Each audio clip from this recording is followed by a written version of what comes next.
தமிழ் சினிமாவில் தாய்மார்கள், தங்கச்சி, அக்கா, குழந்தை, அம்மா எல்லாரும் படம் பார்க்கணும். அதை கண்ணை கூசி அடப்பாவி அப்படின்னு சில விரச காட்சிகள். நான் உங்களுக்கு தெரியும், ஒரு முறை நம்ம தனுஷ் ஒரு படத்தில், இந்த கௌதம் மேனன் படம் பூரா முத்தம் முத்தம் முத்தம் முத்தம் பார்க்கறதுக்கே சங்கடமா போச்சு. தாய்மார்கள்லாம் கூச்சப்படுறது. அதை நான் அட்டாக் பண்ணி பேசினேன். அது தவறு. நம்ம தமிழ் பண்பாடு அப்படி சொல்லலை. அளவா, எல்லாமே கொஞ்சம் அளவா, எல்லாரும் பார்க்குற மாதிரி இருந்ததுன்னா மன நிறைவா பாராட்டலாம்.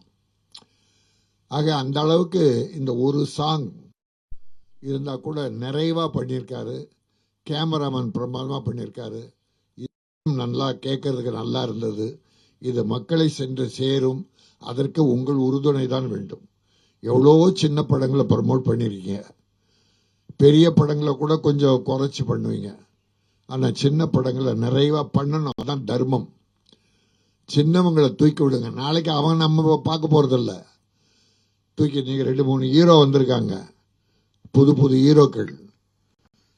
பார்த்த உடனே தூக்கி எங்கேயோ கோடிக்கு போயிட்டாங்க. ரொம்ப சங்கடமா இருக்கு. எடுத்த உடனே இந்த கோடியா? எம்ஜிஆர், சிவாஜி எல்லாம் அந்த காலத்துல 2 படம் வெற்றி பெற்ற 5000 10,000 தான் ஏற்றுவாங்களாம். அது கேட்கறதுக்கே ரொம்ப சங்கடப்பட்டு கேட்பாங்க. ஒரு விஷயம் மட்டும் நான் இருந்தேன் அப்போ. பேசும் தெய்வம்னு ஒரு படம், Sivaji, KS Gopalakrishnan direction, super hit. பேசும் தெய்வம். அதுக்கப்புறம் சிவாஜியுடைய தம்பி தான் டேட் பார்ப்பார், சிவாஜி பார்க்க மாட்டார். சம்பளம் பேசுறதெல்லாம் சிவாஜி தம்பி சண்முகம். அவரு கற்பகம் ஸ்டுடியோவுக்கு KS கோபாலகிருஷ்ணன் வந்து சும்மா ஏதோ பேசிட்டு, படம் பிரமாதமா போகுது, நல்லா போகுது, நல்ல கலெக்ஷன். ஏன் முதலாளி, போன படம் 75,000 கொடுத்தீங்க, இது பேசும் தெய்வத்துக்கு சம்பளம் 75,000 சிவாஜிக்கு. படம் சூப்பர் ஹிட்டு. இந்த படத்தில் ஒரு 25,000 போட்டு 1,00,000 கொடுக்க கூடாதா? கெஞ்சினாருங்க. 1,25,000க்கு அந்த சிவாஜி கணேசனுடைய தம்பி சண்முகம் அவ்வளோ ரெக்வஸ்ட் பண்ணாரு. கடைசியில் எவ்வளோ தெரியுமா போட்டு கொடுத்தாரு? 15,000 போட்டு 90,000 கொடுத்தாரு அந்த காலத்தில். இப்போ பார்த்தா ஒரு தம்பி ஒரு படம் டைரக்டரால வெற்றி பெறுது, ப்ரொடியூசராக வெற்றி பெறுது. ஹீரோ நல்லா இருக்கட்டும், ஹீரோக்கள் நல்லா வரணும். ஆனால் எடுத்த உடனே 3 கோடி 4 கோடின்னு போயிடுறாங்க. கோடியை தொட்டுட்டா அப்புறம் எப்படி ப்ரொடியூசருடைய கதி என்ன? அதனால தான் இன்னைக்கு ப்ரொடியூசர் கவுன்சிலில் ஒரு ஸ்ட்ரைக் அறிவிக்கிற அளவுக்கு ப்ரொடியூசர்களுக்கு சிரமங்கள்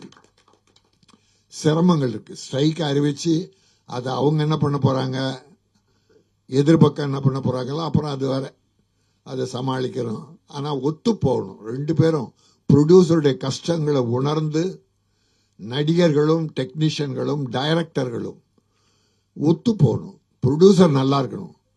அப்போ செலவினங்களை குறைத்து, பட்ஜெட்டை குறைச்சி, சம்பளத்தை குறைச்சி, பேட்டாக்களை குறைச்சி பண்ணா எல்லாருமே நல்லா இருக்கலாம். ப்ரொடியூசர் வாழ்ந்தால் நல்லா சக்சஸ் பண்ணா அடுத்து படம் தான் எடுப்பாங்க. நடிகர்கள் சம்பளம் 2 கோடி 3 கோடி வாங்கினா சொத்து தான் வாங்குவாங்க. அந்த பணம் திரும்பி ஃபீல்டுக்கு, சினிமாவுக்கு வராது.